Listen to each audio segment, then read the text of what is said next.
I think we have actually the text of the email that has set the world on fire. Let's go ahead and put it up on the screen. Elon Musk. What was it? The subject, please reply to this email with approximately 5 bullet points of what you accomplished last week and CC your manager. This went out to pretty much every known or unknown federal employee. I like the part about CC your manager, right? So you can't get too creative in your accomplishments. It's a step in the right direction. I would love an email like this. So would brown nosers, though, right? I'm not a brown noser, but you should, if you were at work last week, this should be easy to produce. Trump loves it. I think it was actually, there was a lot of genius in sending it. We're trying to find out if people are working. And so we're sending a letter to people. Please tell us what you did last week. If people don't respond, it's very possible that there is no such person or they're not working. So this all has to be brought under control, doesn't it? How many people are working for the federal government? It's actually depends where you look. It depends who you ask. I've seen 3 million, I've seen 2 million, I've seen 5 million, I've seen, most estimates are between 2 and 3 million. And the IRS is seeing big cuts. Is there a problem there? IRS, the Internal Revenue Service. Nobody likes the Internal Revenue Service, right? I mean, even when they're good, they're not so hot. This is how America feels about the IRS as represented by Homer Simpson. Taxi! Ooh, look, Homer, the IRS. Boo! Oh, boo yourself. Boo the IRS. It's okay. It's a perennial punchline. No big deal. It looks like the entire establishment, the media culture, this is how out of touch they are. That's Homer Simpson. He gets it when it comes to the IRS. Listen to how the fake news, and the worst of the fake news, treats the IRS. How could we deprive the American people of more IRS agents? The worst fake news show in the world, the CBS Evening News, featuring 2 guys.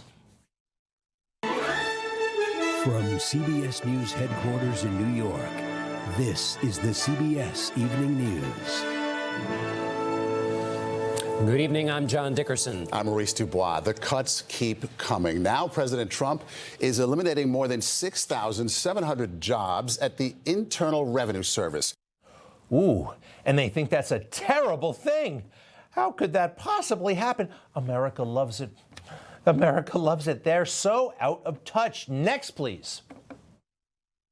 It's a sharp reversal for an agency that spent the past 2 years aggressively trying to boost staffing to become more responsive to taxpayers. I always knew I wanted to work for the IRS. This was my dream job. Today was day 1 of Elizabeth Caron's job search.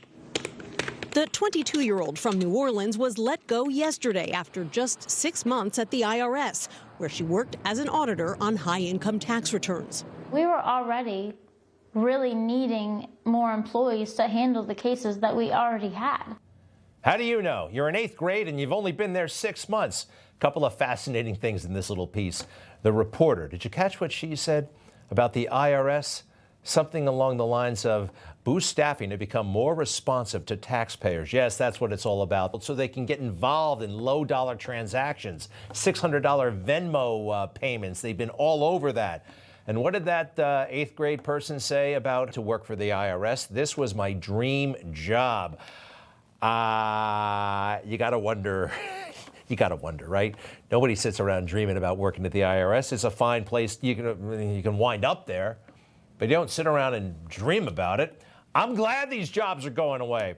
And also this one. I wiped out my savings account. I maxed out my credit card. I had to take out a loan. But she called her job an opportunity of a lifetime, educating communities about NIH research. People like me, where I'm from, rural Alabama, like these kind of jobs don't happen to people like me. All right. First of all, don't sell yourself short, okay? Lots of great people come from Alabama. Everybody. I mean, Nat King Cole, Helen Keller. All right. Don't sell yourself short. Also, what was the job that they got rid of? Didn't even sound like a real job. Educating communities about NIH research. This is perfect. That's not a real job. I'm sorry you had to spend all the money moving and stuff, but now you'll get to do something really productive, whether it's in the private sector. Yeah, let's stick to the private sector. Isn't this kind of exciting? How many days has President Trump been president? 35. How many days are there to go? 1,004. Just a taste. So he's doing great, and so is Elon Musk, despite all the nonsense about, well, how could he do this, and the chainsaw, and, the worst thing of them all, the Nazi salute, right? Nazi salute. This is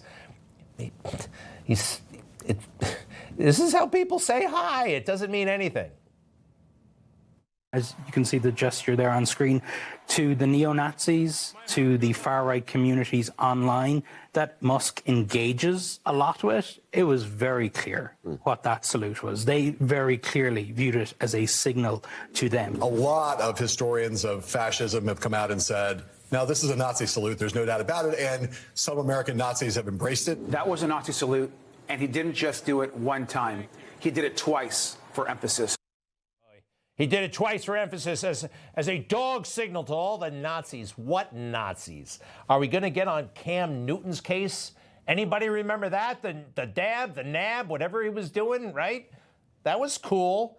It's fascinating. They're upset about these fake non-Nazi symbols, but they're totally cool with real Nazi behavior, like from Hamas.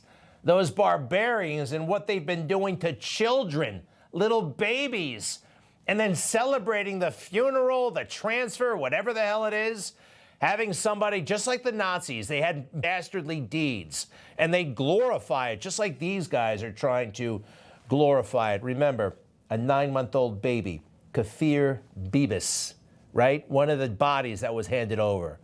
And coroners have confirmed that that baby was murdered. Can you believe it? But let's get upset about Elon Musk. Right. Okay, next, please.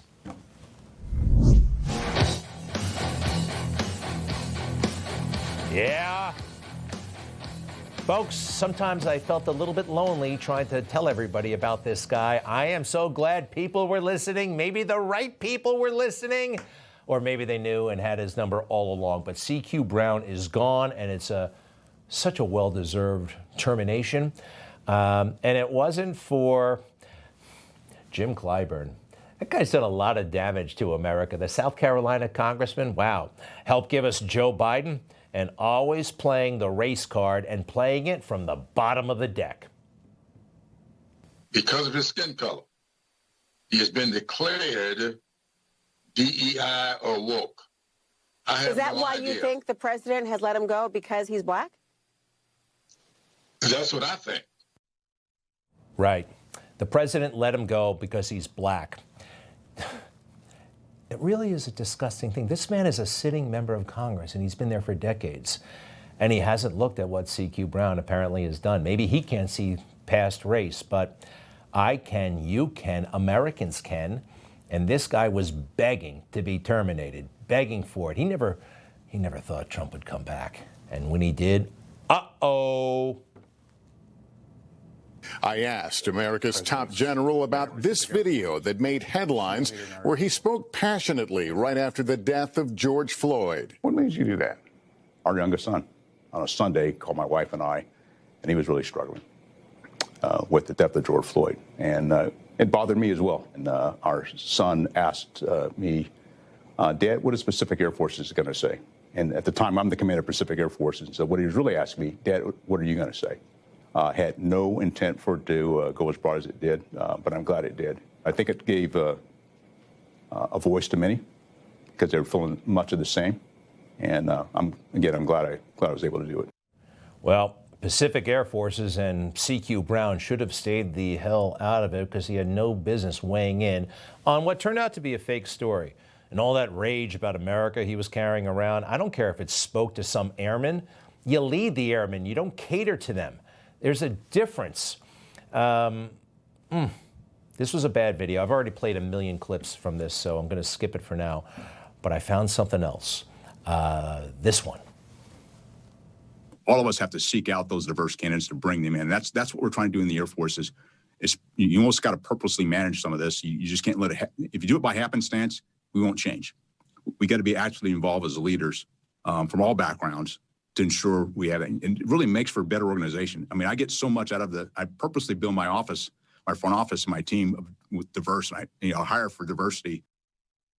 You catch that? I've heard him talk a lot about diversity and how he embraces it, but I've never heard him, except for this moment that I found over the weekend, say it so explicitly. I hire for diversity. That last part, did you catch it? He's speaking quick. One more time, the little part.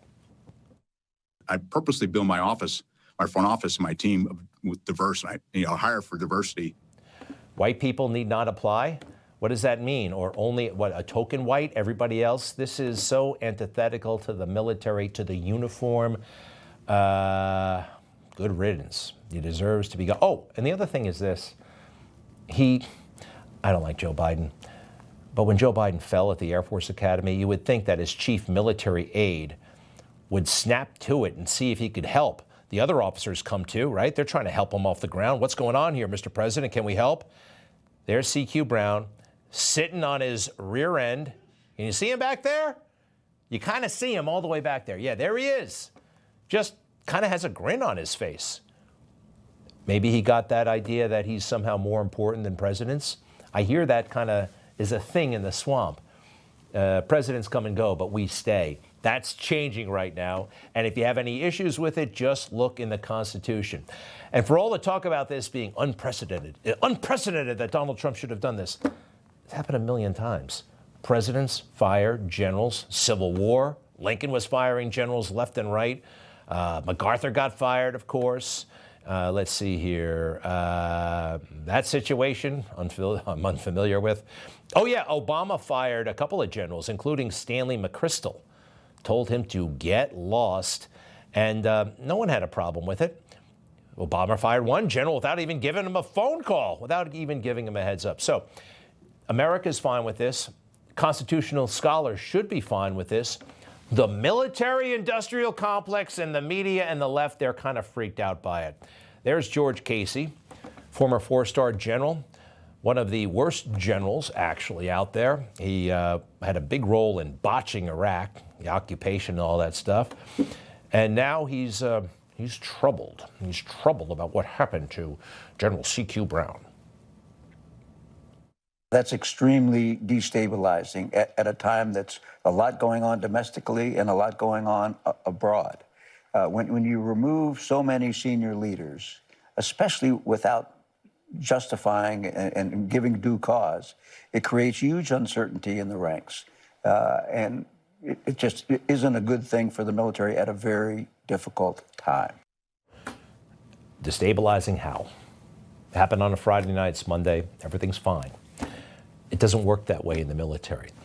They try to fool civilians that it does, but it doesn't actually. Next.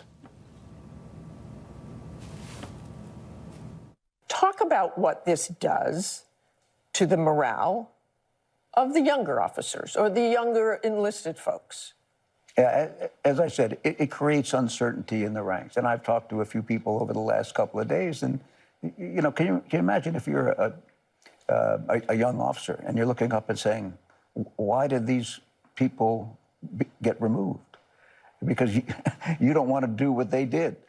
And so you're trying to figure that out. And it just creates a lot of turbulence and uncertainty. Well, having served in the military for 9 years, that is totally and completely preposterous, all right? Young enlisted men, generals come and go. They often don't know the names of the generals. It's okay, by the way, that's fine, job to do immediately. This is totally overblown about morale, often by civilians or military guys, military-industrial complex guys like him, who again botched the Iraq War, and now is on corporate boards. I just found this. Leonardo DRS, have you ever heard of it? It is a leading provider of defense projects and technologies to provide battlefield superiority. That's great. But board of director, there's General Casey. I don't like that. Do you?